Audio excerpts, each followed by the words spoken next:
Hello, everybody, and welcome to Non Sequitur News for August 12th, 2024. It's Season 3, Episode 225. Today, we're going to be talking about heavy lift drones, Cybertrucks on Mars, Disney villain era, Waymo nightmares, pet inheritance, too heavy for infrastructure, subscription trap, Patreon for on iOS and its implications, FDA nasal spray instead of EpiPens, and no plaid allowed. I am Mayor Watt, and that is the visualizer for the Sentient AI from the future.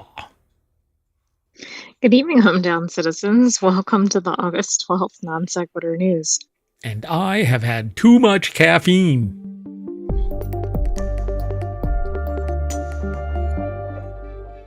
Not really. That's okay. So we have one Igulu brewing away 8 days until the first brew. Another one on the way to do mead and ciders. And guess what show I'm gonna do? Well, are you officially announcing here? I'm gonna guess you're doing Of the Still. Can't. It is Of the illegal. Brew. Yep. It is illegal. I don't know why I didn't say Of the Brew. So, Of the Brew. Dunk. Gonna do Of the Brew. So, because most of the shows are pretty chill. There's a couple that are heavy hitters. I want to do one that is basically just kind of chill. It won't be able to be done every week necessarily because of the way that, well, brewing works. And so it might actually be bi-monthly or bi-weekly, because they can mean the same thing twice a month. Odds on it'll start that way, and we'll see where it goes from there. But it's going to focus on extract brewing and basic fermentation technologies and techniques, but for home. And I'm not going to go beyond. Basically, I want a setup that is below $1,000 for everybody and focus on extract and promoting the idea of using extract. And there's liquid hops instead of having to do long boils of hops and stuff like that. So I want to focus on basically brew in a bag kind of technologies. And I'm going to start with the Igulu. And not even do all of the rest of the stuff. And I think everybody will enjoy those shows. So, ta-da, I'm announcing it. When it's going to start, you'll have to follow us so that you can actually get alerted to when we kick it off. But it'll basically be referred to as Of the Brew. And we'll talk about not just us brewing, but the technologies and other brews. Like there could be something in a can or that we are turned on to by somebody who's watching the show or listening to the podcast, and then we'll end up talking about it. And we already do some of that discussion when we talk about some of our sources that fall into this food, drink, and entertainment category. All right, and eventually I will start up a micro distillery. You just have to have certain requirements met by the state and then file with the Fed. So all right, folks, ta-da, announced. So that will be our 8th show. Wow. Any ideas when that's going to be? Nope, not yet. Our first brew won't be decanted. It won't be pitched until, 9 days from now, officially 9 days. So it's going to be a week and a half, and then it'll probably be a weekend show, probably Saturday. And we'll go from there. All right, folks. So there you go. That said, oh, you know what I forgot to do? Ta-da. No, I didn't. I did it. All right, let's get going. First article is over in Non Sequitur News. Heavy lifter drones could soon solve Mount Everest trash problem. Sherpas will soon use drones to remove trash from Mount Everest slopes. Everest Peak has become a massive garbage dump with 50 metric tons of waste annually. Honestly. Wow. It's ridiculous that this is even a thing.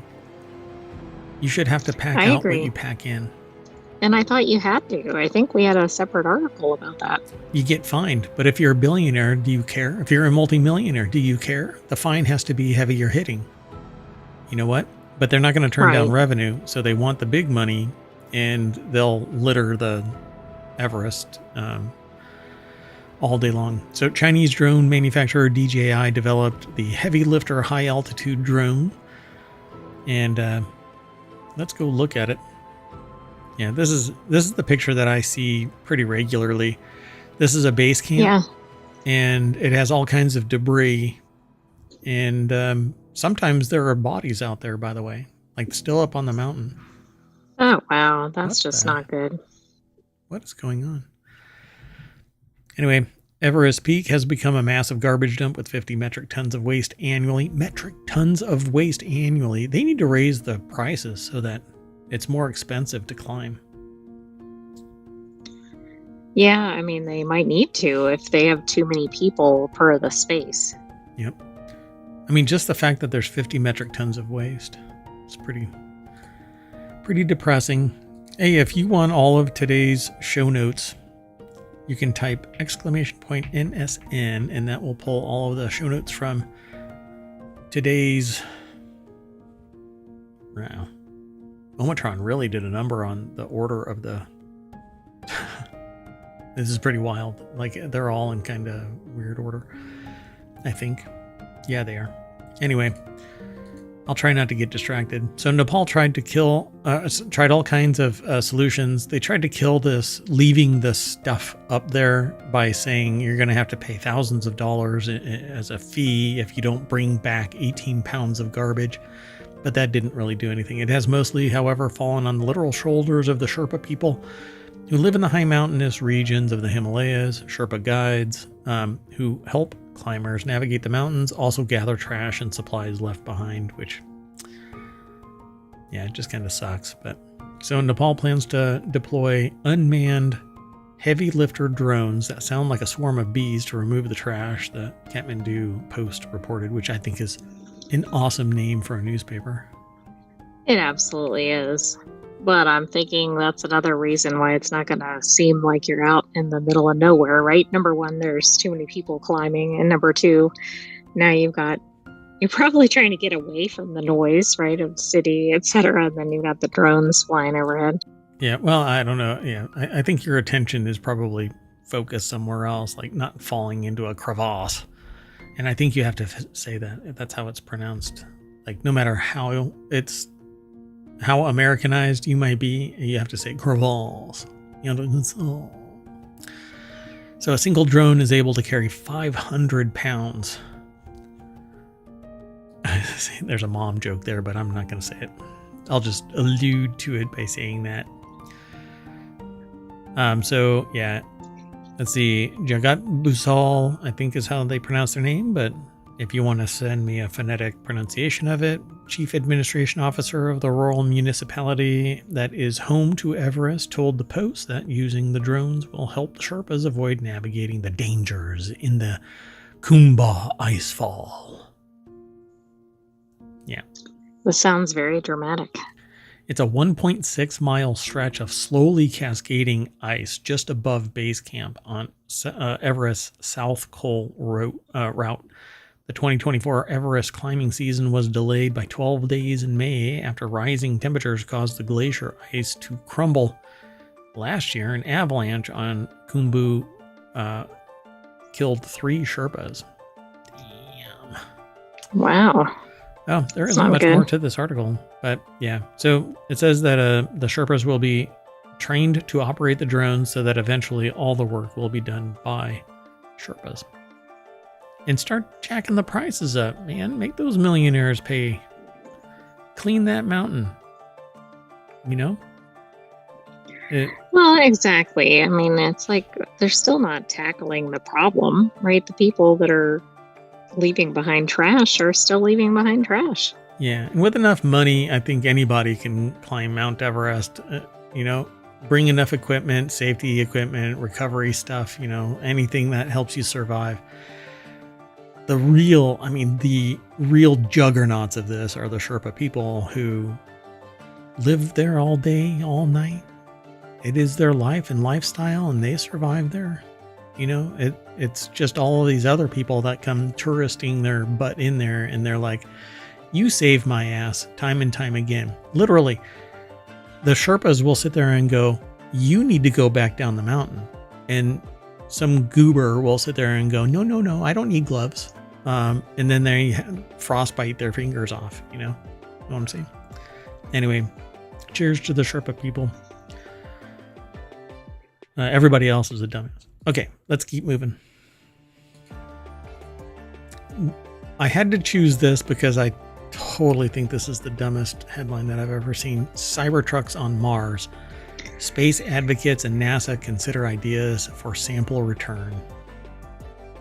Yeah, I saw this and I went, what? Yeah, doesn't make any sense. So it says these are AI images of a Cybertruck on Mars were created by Stable Diffusion image generation running on Tesla's Dojo supercomputer in 2022. The article is over at geekwire.com. Alan Boyle. Oh, did I say the name of the last person? Kenneth Nehmeyer of Business Insider put that heavy lifter drones article together. So sorry about that, Kenneth. This article, though, is over at GeekWire, the new one about Cybertrucks on Mars. Alan Boyle put it together in the last 24 hours, and it's a bunch of gooberish looking Tesla truck kind of things. Cybertrucks. But anyway, so robotically controlled Cybertrucks could be part of a Mars exploration system that also includes SpaceX's Starship super rocket, as well as space-worthy versions of all-terrain vehicles and humanoid robots built by Tesla, according to mission plans suggested by Mars Society co-founder Robert Zubrin, retired NASA engineer Tony Muscatello, and business analyst Kent Nebergall. And all of them should not be allowed to... No, I'm just kidding. We need new ideas, but putting a 9,000-pound Cybertruck on Mars is not the way to go. Good God. Anyway. Yeah, that just seems like, where could that go wrong? I mean, it's a massive device. Yeah, exactly. You don't need that. I don't know. I foresee it like falling into a cave or something and just being bricked there, basically. The Space Agency Administrator Bill Nelson says the bottom line is an $11 billion budget is too expensive and a 2040 return date is too far away. So whatever the 24 samples that have been collected by NASA's Perseverance rover over the past 3 years, we need to get them, bring them back to Earth for review, analysis. It says they'll be stored for pickup and return during a future series of missions. NASA acknowledged that the previous plan for returning the samples was unworkable. Well, congratulations. You found it out after the fact. So, unlike the Starliner, SpaceX is one of the companies, and it's planning to propose using Starship, and it's actually flying and coming back. Other proposals include Amazon's Blue Origin. Bippity boppity boo. Yep. Bing. Sorry, that's a Disney thing. I'll probably get sued. I shouldn't joke. It always comes true. Anyway, Space Venture, Blue Origin, Aerojet Rocketdyne, which does, I believe they're the ones that are doing 3D printed rockets. Lockheed Martin, Northrop Grumman, Quantum Space. Oh, maybe it's Quantum Space. I think it's Quantum Space that's doing the 3D. And Whittingham Aerospace, which to me is a new one. I don't remember hearing of that. But so what about Martian Cybertrucks? In a 2019 posting on Twitter, Musk, who's the world's richest person as well as the CEO of SpaceX and Tesla, said that a pressurized version of Tesla's Cybertruck would be the official truck of Mars. Don't stand behind him, though, because there's a lot of hot air that's going to be blown out of his backside. Well, and think about how you can't see it. So what will that mean if it's up on Mars? There is a Tesla in space, though. Yeah, there's a Tesla in space. Yeah. He launched it into space, and there's a simulated astronaut But I believe that is actually, because he doesn't do anything original, I believe that is actually inspired by something else. Let me see real quick. That way I can just show it. I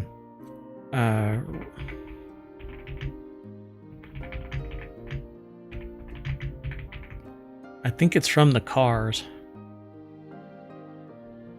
Hold on.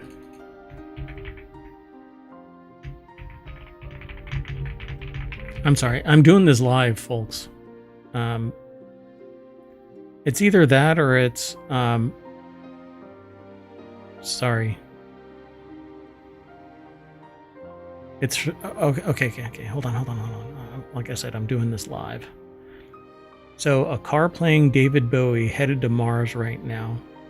And that's actually that's the actual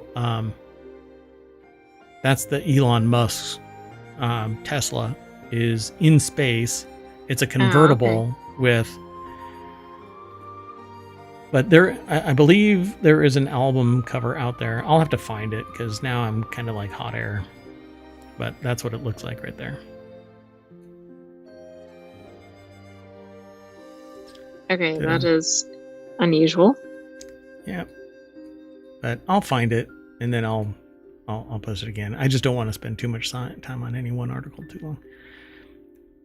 Anyway, this is an interesting article. You definitely can go and check it out, and then come back and, talk to us about it. What do you think?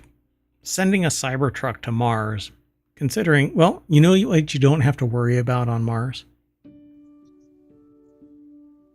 Traffic lights?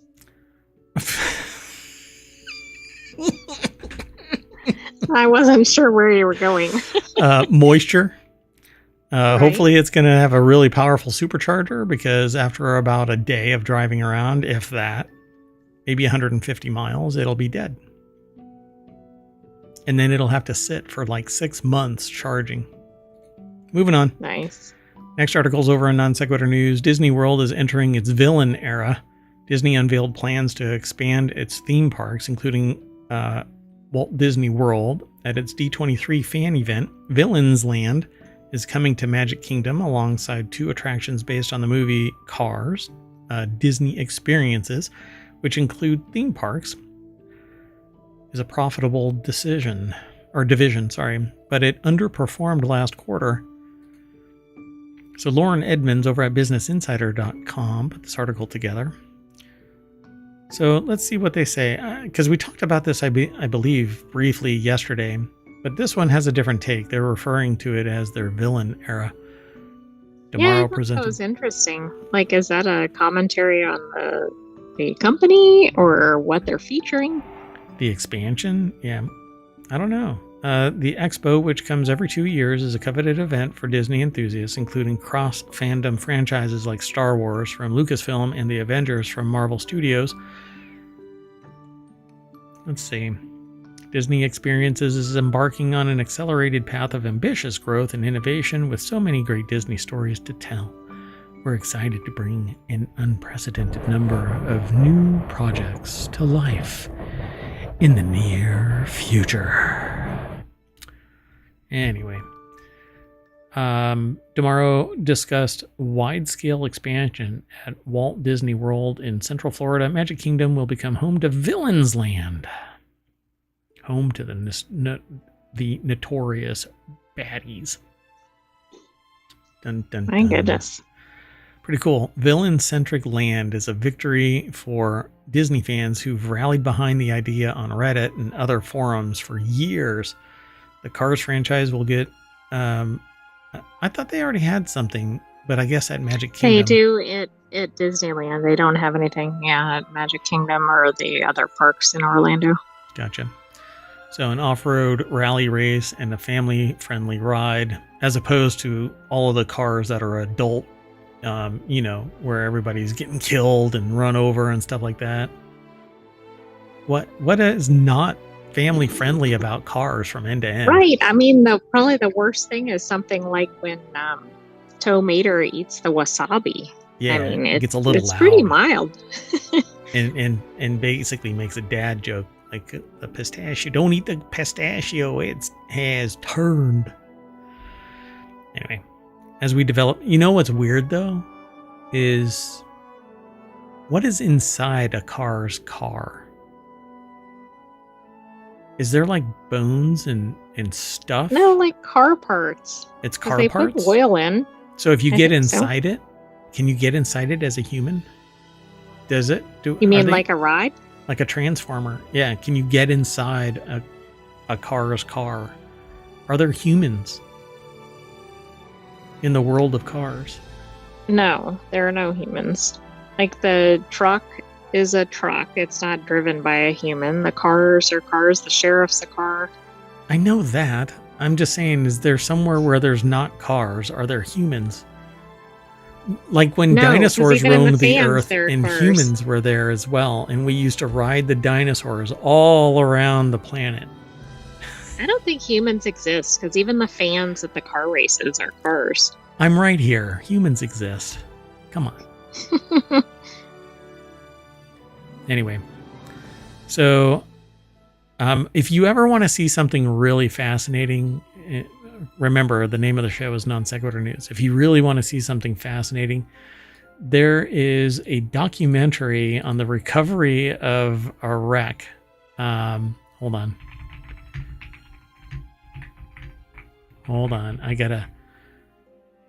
There's a movie about a wreck, and it has like Disney characters. Treasures from the Wreck of the Unbelievable. I think that's what it is. Is that it? It's a story of art found beneath the depths of the ocean from a 2,000-year-old shipwreck. Damien Hirst and the crew recount the moments various discoveries are made, the myths and legends surrounding the find. Treasures from the Wreck of the Unbelievable. It's actually a really, really fun watch. It's very interesting. Wait, I have to be serious about it. It is imperative that you watch it. That's pretty serious. Yeah, so they're going to have an Encanto or Encanto. I don't know how to pronounce it. Encanto, right? Isn't it Encanto? Yes. The company is building a new land and animal kingdom called Tropical Americas, which includes a village and a rainforest called Pueblo Esperanza. Guess we'll be able to adventure with Indiana Jones in a Mayan temple, and take their artifacts and move them to a I'm British not museum. Sure that's the focal point. As was done in history. Let's not mix words here. At Hollywood Studios, Pixar fans can explore a new land based on Monsters Incorporated, and guests can tour the Laugh Factory in addition to an undisclosed attraction that will become the first suspended coaster at a Disney park. Dun, oh, dun, wow. dun. I didn't know they had those at Disney. And giving new meaning to the phrase Disney's moneymaker, Disney theme parks in general, the experiences division revenue grew 2% year over year, but operating income declined by 3%. Disney's most recent earnings report blamed inflation, among other factors. Except they have been jacking the freaking prices up. I mean, it is wild how expensive it is to even exist there. So it isn't just inflation. It might be the profit margin between what's demanded of the investors and, well, ticket prices. Yeah, I mean, it's just gotten outrageous. But what do we know? We're not the CEO or CTO or anything involved with a multi-billion-dollar organization.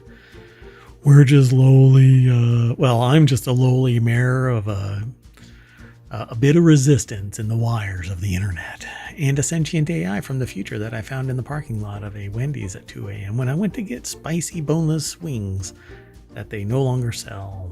And I was disappointed until I found that weird USB drive.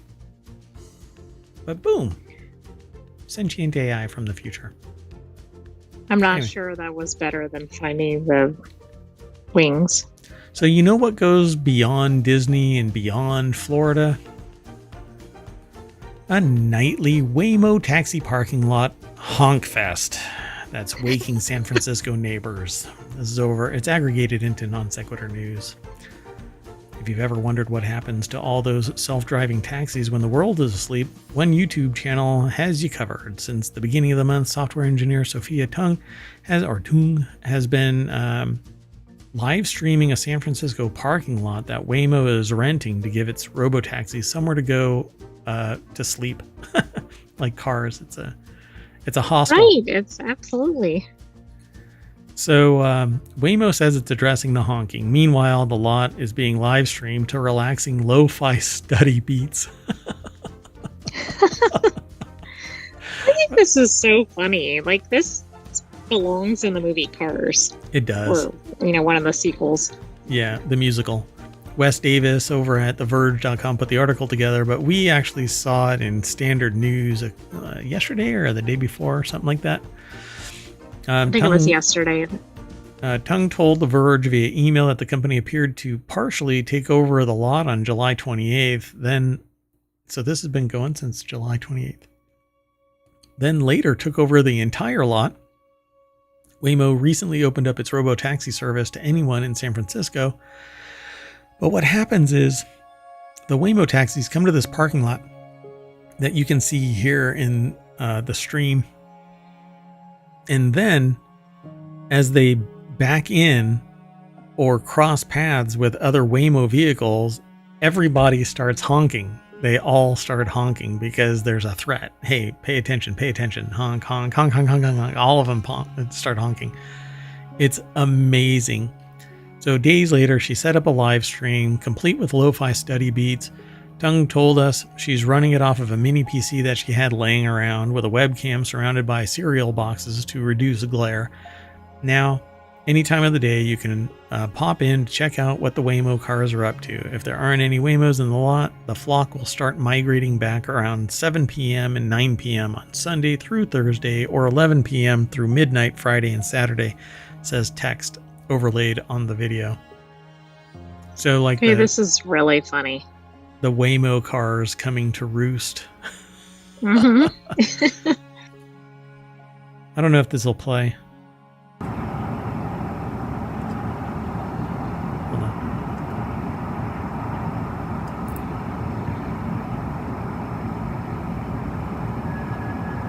There it goes. So for those in the podcast, all the cars are like backing into each other and they all start honking like, hey, no. And then the car in front moves out of the way because of the honk, only to circle the lot and then bump into the other one because it needs to park. Hey, this is funny. They're like driving around each other. Oh, that was really anticlimactic. But oh my God. It wasn't a good demonstration of the honking. We saw a better video of that. Oh, separately. Yeah. It was like 15 cars all honking, not in unison either. They're all just like, it's a bunch of geese just honk, honk, honk, honk, honk. It's hilarious. Anyway, follow the link. You'll find it. Want to move on? Okay. I mean, the thing about it is, I want to find the Honk Fest. It's very funny. Yeah. To visit. Yeah. We'll open it up and we'll watch the stream because we're coming up on that time, So what's really funny about this is people are complaining about it. And so they actually had to go viral for anybody to pay attention to it. And then Waymo goes, we've figured out what the problem is and we're going to address it. And then people actually responded with, you need to be more neighborly about your response. And I'm like, the neighbors that I've got, they might just like throw a brick through a window, kind of a... Anyway, moving on. Hey, you want to know how depressing some life choices are? When hotelier Leona Helmsley left her dog Trouble $12 million, that's the life choices that kind of make you go, oh, choices. Anyway, these pets inherited more than you. Here's a look at the rising trend of pet wills. Well, too bad for them. I didn't inherit anything. So when hotelier Leona Helmsley left her dog Trouble $12 million in 2007 while leaving 2 of her grandchildren with nothing. I was not one of those 2 grandchildren. What grandchildren, right? But I mean, I bet her dog was around her more often. You give money to the children, not to the grandchildren. The grandchildren are supposed to suffer just like the children do until everyone before them dies. No? Should this be ASMR? No, probably not. Anyway, the newly wealthy Maltese Terrier became the subject of international headlines as well as some anger. But we've actually done a couple of these where we highlight the fact that there's like a horse that has $100 million or something. We had something from Business Insider, but this is actually over at quartzqz.com. It's in their lifestyle section. Animals cannot legally inherit money, but their owners can ensure they're provided for through trust funds. Madeline Fitzgerald put the article together. And there's a little bit of a snippet here, but it's actually a slideshow. And I'm going to list the slides. Hopefully they have the money. No, they don't. So Karl Lagerfeld's cat. It doesn't say. Does it say? The amount? No. No. This is horrible. Come on. So Karl Lagerfeld's cat, Choupette, is almost as iconic and perhaps even more chic than her late owner. The blue-cream Berman cat made such a mark on pop culture that both Doja Cat and Jared Leto wore Choupette-inspired costumes to the 2023 Met Gala. It doesn't say whether, while it's unclear how much she inherited, Choupette was already independently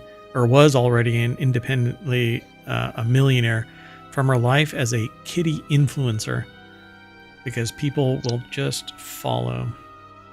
Well, Lagerfeld had a net worth of $300 million at the time of his passing. So, wow, can't take it with you, folks.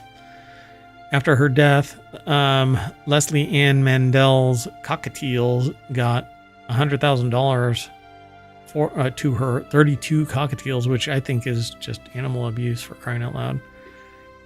Nobody needs 32 cockatiels. Anyway, Mandel asked that her stepson Matthew Herzog, the son of science fiction writer Arthur Herzog, oversee the birds' trust and ensure that the cockatiels continue to live in the lifestyle to which they were accustomed. Only $100,000? Is it per cockatiel? Oh, maybe. So Maria Asunta's cat got $13 million to the cat or whomever would look after him. When she died in 2011 at age 94, her nurse took responsibility for both the cat and the vast fortune. Wow. I'm sure that the person is really living rough. Oh, I'm sure. You know what? There's 2 voids. Look at that. Black cat, black cat. Oh, maybe that's the key to getting an inheritance. I need to be a black cat. Meow.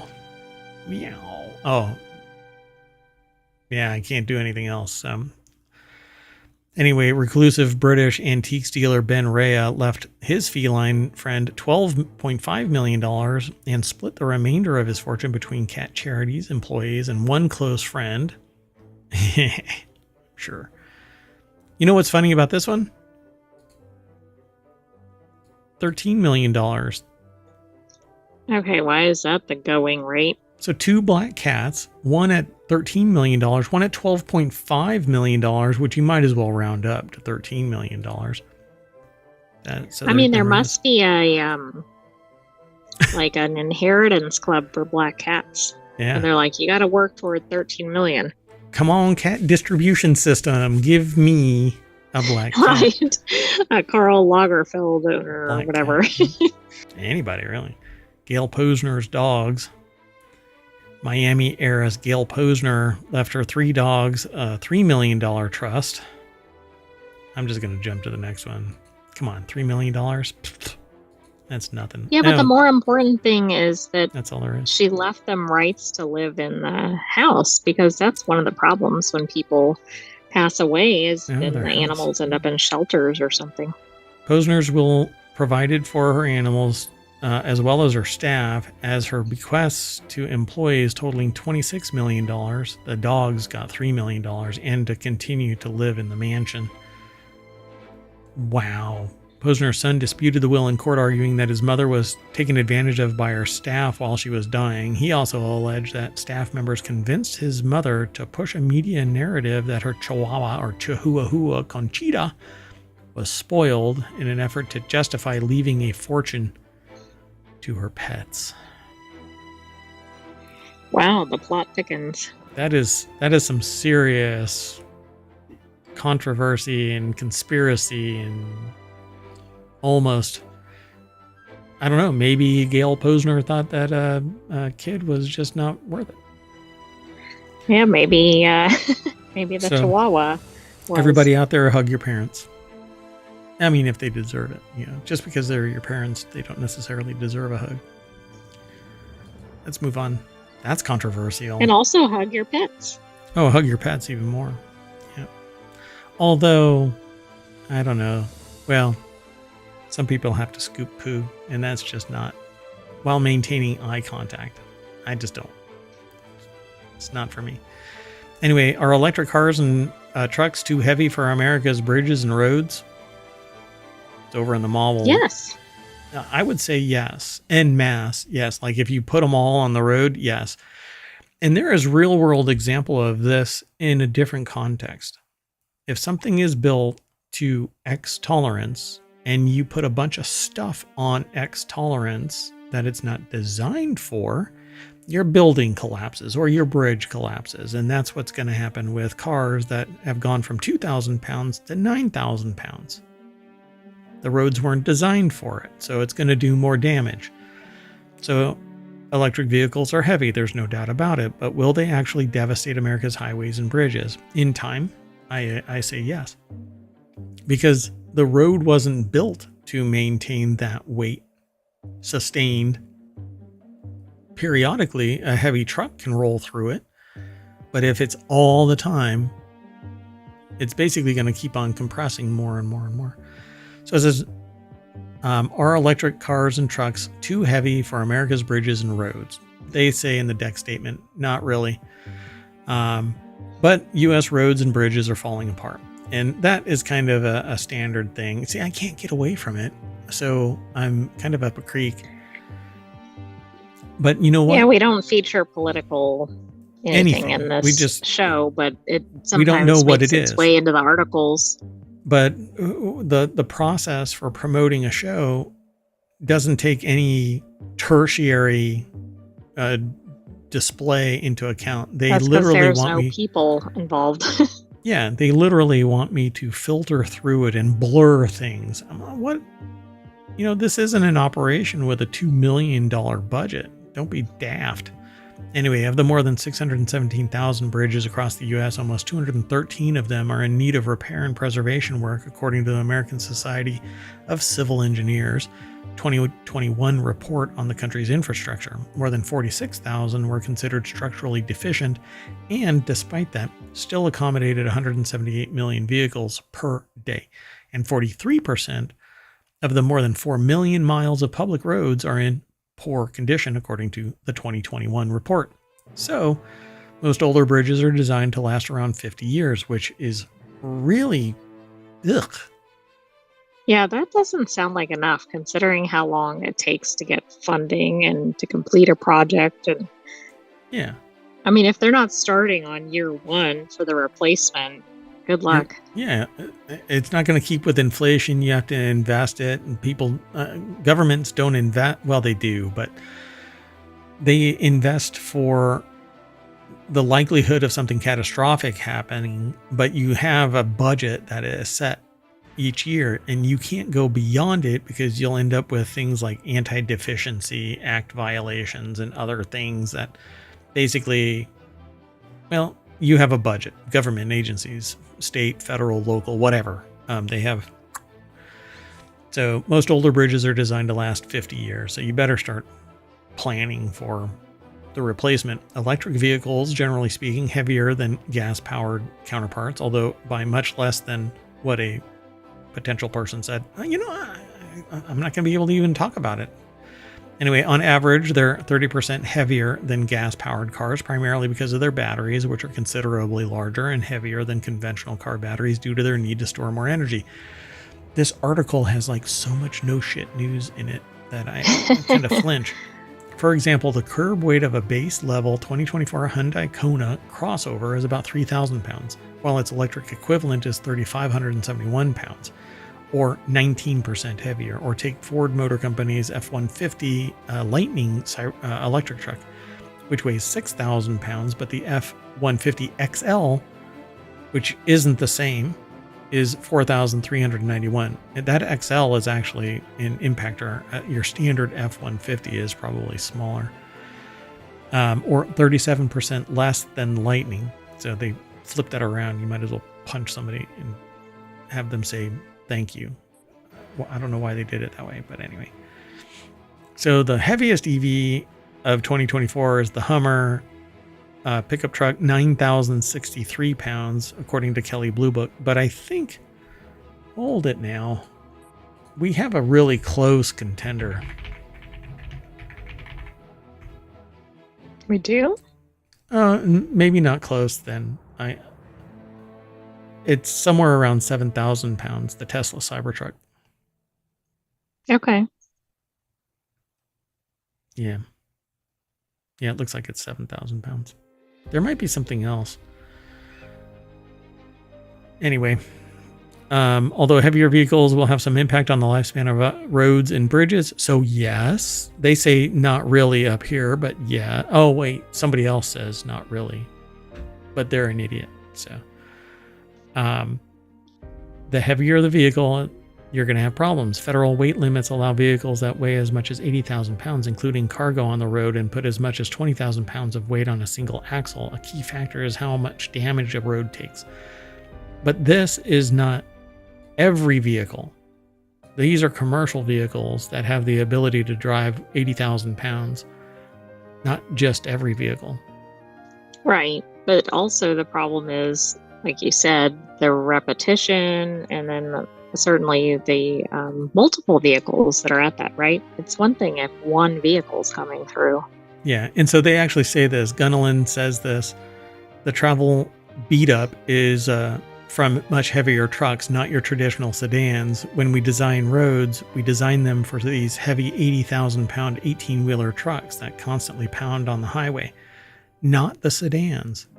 So when we start jacking up all of the vehicles sustained, the road literally doesn't have the ability to bounce back because blacktop is not solid. It's a very viscous fluid.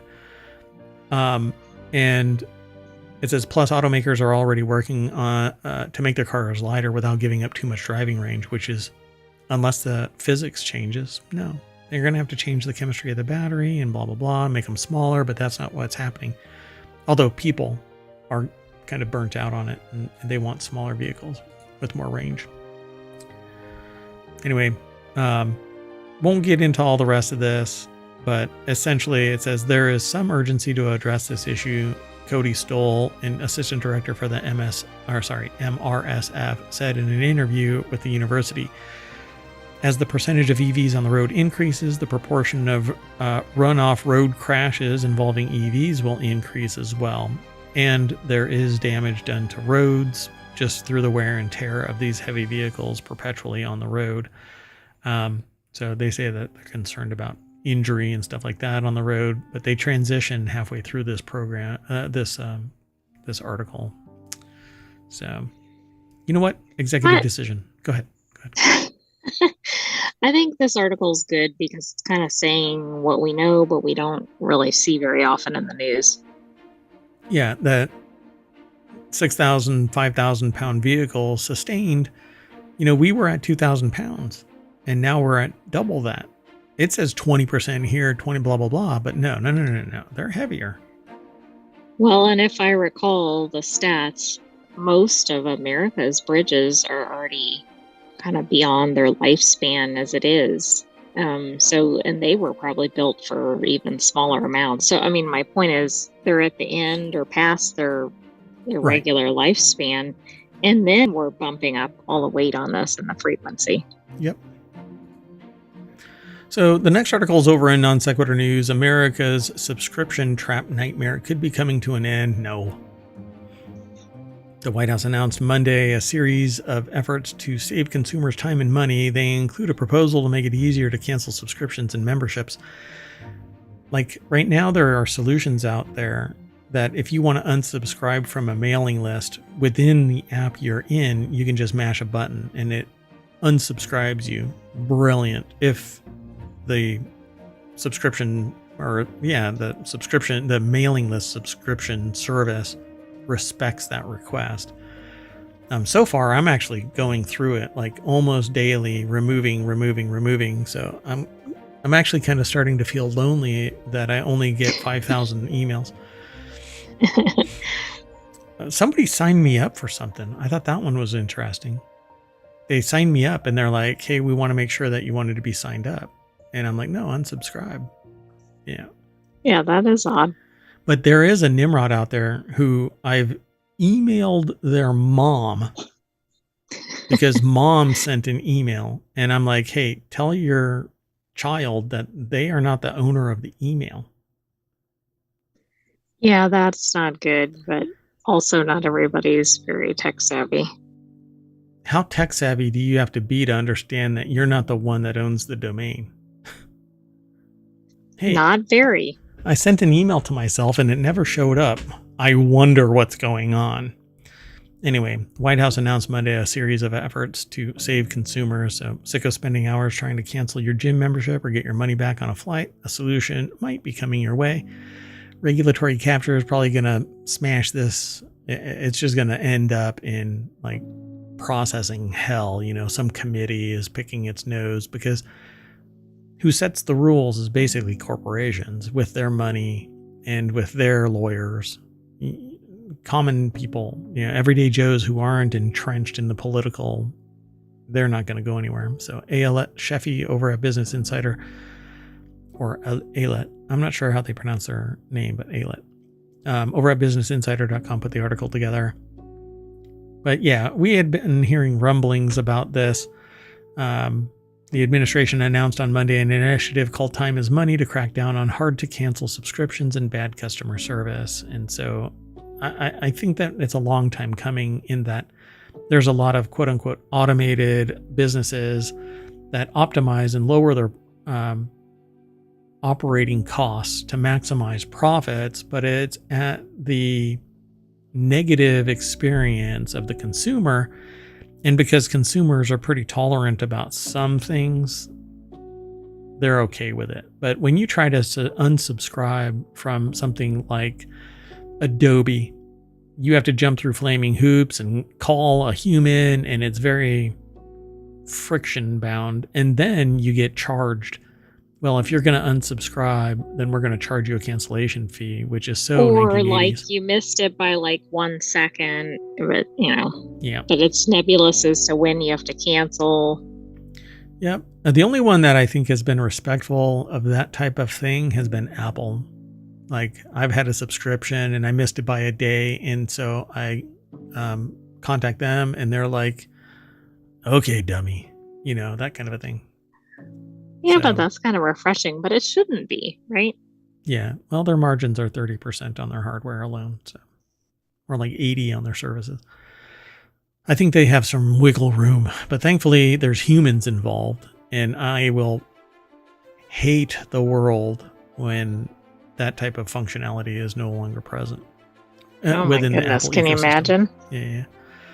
So essentially, in all of these practices, the companies are delaying services to you or really trying to make it so difficult for you to cancel the service that they get to hold on to your money longer and longer, the White House domestic policy advisor Neera Tanden told reporters on a Friday press call. If this gets politicized when I try and promote this show, I'm going to be absolutely freaking livid. So I mean, just because I mentioned the White House, at what point is it political promotion? Yeah. It's asinine. Anyway, so I'm going to make an executive decision and just move on. But suffice it to say that there is an administration in place right now that's trying to make it easier for you to cancel. How about that? Okay. Let's keep going. The next article is over in Non Sequitur News. Patreon membership sold on iOS will soon face Apple's 30% fee. Oof. I bet this is going over well. See, and here's the problem. This led to the creation of side-loading app stores. Because people got sick of being forced to pay the 30% fee. But to me, I'm like, you know what? If it wasn't for the platform, you wouldn't be selling it. There would be more friction. They'd have to go somewhere else, but they know about it because of the app store and the frictionless interface. Definitely worth 30%. When you get, 500 instead of 100, now you know why. It's frictionless. So Patreon membership sold on the iOS app will soon be subject to Apple's 30% commission on in-app purchases. In a post on Monday, Patreon says Apple is forcing the platform to use the company's in-app payment system starting in November or risk being kicked out of the App Store. As part of the change, creators will need to switch to Patreon's subscription billing method to keep earning money through the platform's iOS app, which this has to be starting to border anti-competitive practices, monopolistic practices, which again is the reason why there is a side loading option now for an app store in Europe. Exactly. So the article is over in The Verge by Emma Roth. Patreon will let creators automatically raise the prices of their subscription in iOS to offset Apple's 30% commission. So if it was $3, it's now going to be $4. So, or they're going to take a hit on the margin, right? The profit margin is going to be reduced. Well, whatever right. The membership is. Yeah. Subscription is going to go up. But who's going to lose, right? Either the consumers or the creators or both. The consumer and the creator is going to lose because money's going somewhere other than their pockets when originally, no, there wasn't any. So why does it require the in-app purchase? Well, it's a cash cow. And because the in-app, basically what Patreon has to do is say, sorry, and this is what happened with Kindle. Kindle used to be that you can't buy anything through the app store because they would take a piece of the action. So Kindle actually has it so that you're a membership and you buy beyond the 1 or 2 or 3, depending on your membership, you have little tokens and you can buy a book with a token. And basically that's what it's going to come down to with Patreon. If they want to save money, they basically have to say, go over to the Patreon website and buy a bank of like money, which is how PayPal originally started, by the way. PayPal, you would transfer money in and then you would basically start transferring around PayPal bucks. And It wasn't really money. It was money. It was the cash equivalent, but it was PayPal dollars because your money was actually being invested. So, but you didn't get any of that. That went into the PayPal coffers. And that was actually one of my initial, within my original business, I had a PayPal competitor, but I couldn't really compete. I was a one-person show, and I still am. But anyway, as part of the change, creators will need to switch to Patreon subscription billing method to keep earning money through the platform's iOS app, and that means that Apple's 30% commission will apply when a new membership is initially purchased, as well as each time it's renewed. So Patreon either has to realize that the App Store is a benefit and raise the prices, or take the financial hit, or realize that it's too expensive to the creator and that ultimately the customer will bear the burden of the friction and go to patreon.com and purchase the subscription there, then attach it to the app. That's the only way I see it. Or do proxies like Kindle. Do you think this is going to be one of these things that people are just going to go in an uproar, or do you think it's just going to happen? Yeah, I think people are going to get really tired of this crap. Because somebody's got to foot the bill, though. The infrastructure is there because Apple dedicated time, money, resources, right? Time and resources. Well, resources. And so, yeah, they're going to have to either grin and bear it, or there's going to be something antitrust. There's going to be a lawsuit again against Apple in the United States because they already lost in Europe. But the context is different. You know, here in the United States, business wins over abusing customers until enough customers walk. And people aren't going to leave the Apple ecosystem over Patreon. They're going to stay with Patreon because the alternative is not to their desire. So unless creators choose to absorb the Apple App Store fee themselves, new transactions in the Patreon iOS app will be more expensive than the same purchase on the web because Apple's App Store fee, which is what I just got done saying. So that's what's going to end up happening. People need to go over to the patreon.com site and purchase there. Plain and simple. Seems pretty straightforward. Yep. But it's the frictionless experience, which is worth 30%. But see, the blanket 30% is brutal, right? Because 30% of $1 is 30 cents. You know, 30% of $5. If my margin can absorb that, then I would rather just give $1.50 to, you know, whoever wants it. Anyway, and most people don't balk at $5. So raise your base rate to $5 minimum, you know? And I know that sounds very cavalier and people are on a limited budget and all of that kind of stuff, but we all are to some degree. So, and Patreon is a luxury. It's not, you know, something that you need to survive. Okay, well, the next article is over in the Mobile Channel. FDA approves nasal spray alternative to EpiPens for allergic reactions because I hate jamming an EpiPen up my nose. I'm so glad that they're allowing nasal sprays. I might be doing. I don't think you were supposed to do it that way. Really? Mm-hmm. Somebody should have told me like 5 years ago. My nose is so sore. Anyway, Food and Drug Administration on Friday approved the first nasal spray treatment for serious allergic reactions, including anaphylaxis. I guess you absorb it fast enough through your nasal cavity. That's pretty good. I guess that's, I mean, hopefully you don't absorb it too quickly, but I guess there is nothing as too quickly when you're having an allergy attack. Yeah, from experience. So EpiPens, anything to give the bird to the EpiPens because they jack the price up and all of that kind of stuff. So Bruce Gill over at quartz.com put the article together. So that's what it's going to look like, kind of. That's pretty cool. Very small. Mm-hmm. It does look like a tampon container. Like you're going to just jam one in your nose. And I just imagine, you know, honey, that was the wrong thing and I'm still having an allergic reaction. And there's somebody with a oh no tampon. Anyway, you know what?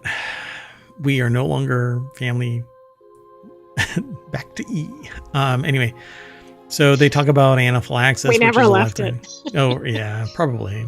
So Neffy is a single dose nasal spray that's administered into one nostril, and a second dose can be administered if symptoms don't improve following the first dose. But be sure not to put both of them in there at the same time because it's hard to breathe through your nose. Oh no.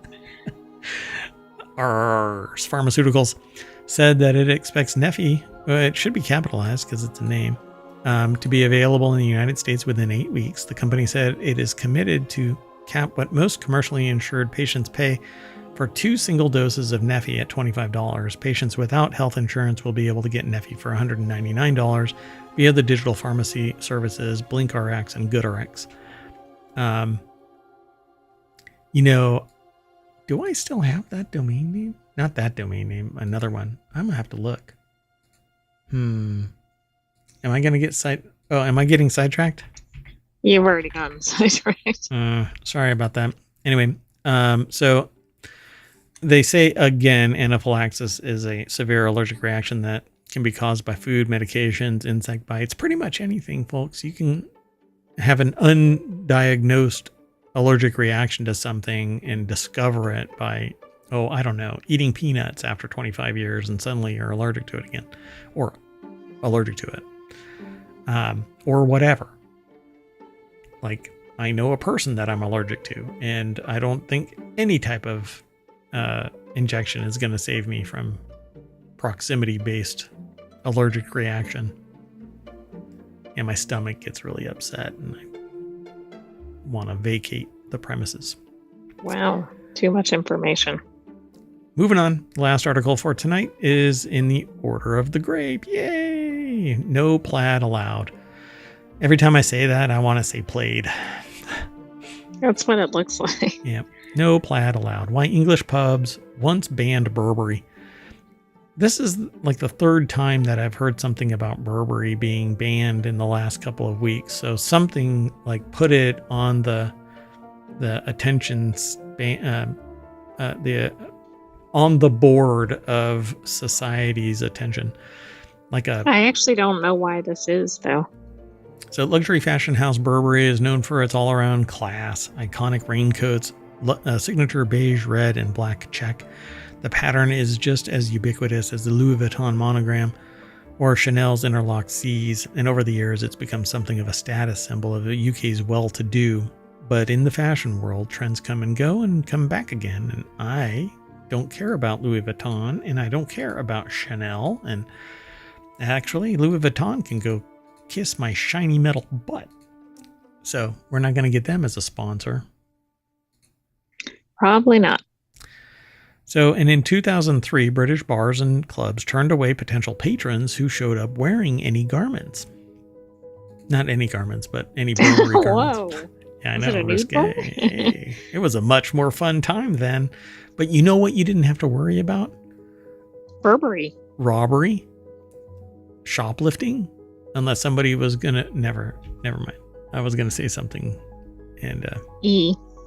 Yeah, exactly. That's what you should just say from now on. Pete O'Connell over at VinePair.com. Which will not make any sense. Non sequitur. No. It'll make perfect sense to me. You just flash on the cascade for our interface, you know? E. Make it red and I'll really pay attention. Because the green cascade is different than the red. You never change that color, though. Anyway, Pete O'Connell over at VinePair.com put the article together. So they turned away potential patrons who showed up wearing any garments by the historic brand. Who turns away good business over something as petty as a brand name? Let alone one like Burberry. So blame the chavs. In 1997, Burberry went beige check crazy, putting the pattern on everything from bikinis to baseball caps. Within a few years, it became easier for lower income shoppers to scrape enough money together to buy one or two of the brand's more affordable accessories. In the UK, some of these shoppers included chavs. For those unfamiliar, chav is a usually pejorative British term used to stereotype lower income young people dressed in sportswear. No, that's not quite it.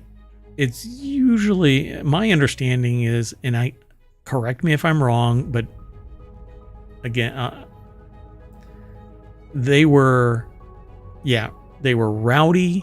They were antisocial, except with their clique. They were so it wasn't just the confrontational. appearance; it was the activity, or behavior. Yeah, it wasn't just a look. You know, like American punk was sometimes perceived as that type of like antisocial behavior and stuff like that. But in all things, there's a spectrum. So, you know, I'm not just labeling whatever. But when everybody that I've ever talked to that knew what chav meant, it was a usually confrontational, hostile person with a particular style and look and stuff like that. So anyway, from fashion standpoint, this brand loyal subculture carries a similar reputation to American frat bros, but different. Chavs also roll in the same circles as rowdy soccer fans. We're talking about the ones who routinely get pissed drunk and stir up a ruckus while spilling lager on the sleeves of anyone in a 3-foot radius. So you see where I'm going with my statement. It aligns with this. So the ban begins because the Burberry Chav Association came to a head when that same year when multiple bars and clubs across Britain banned any customer wearing the brand. They didn't want the mischief Chavs might bring, and for many pubs it wasn't limited to just Burberry. The ban applied to any clothing brand associated with Chavs and football hooligans. And hooligans were much more notorious for just being rowdy because a game won or lost, it just gave them a reason to lash out and have fun. And it's just guys being guys and all of that. And I'm doing air quotes for those in the podcast. So do you think they're picking up on those? Yeah, exactly. So following the bans, Burberry pulled the checked baseball caps from the market and further removed iconic checked pattern from multiple products. According to the BBC, the pattern was featured on 20% of its products in 2002, and by 2004, it appeared on less than 5%. And the fashion house also tapped its legal team and started cracking down on counterfeiters and anyone using the beige check pattern without permission. So come up with your own beige check pattern, folks. And, exactly. I mean, it's kind of weird because it's like somebody could act like this and be wearing jeans or something. Right. Yep.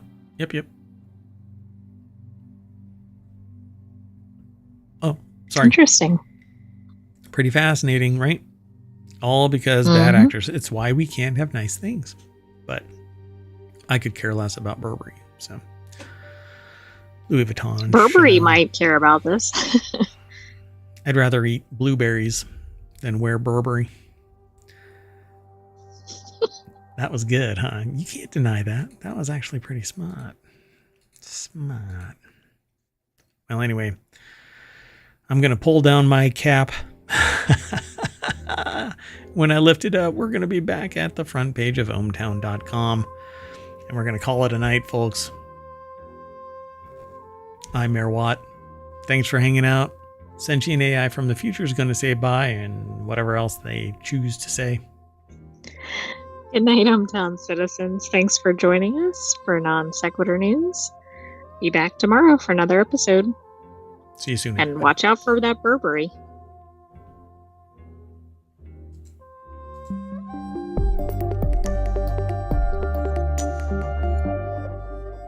I want my Burberry. I want my Burberry.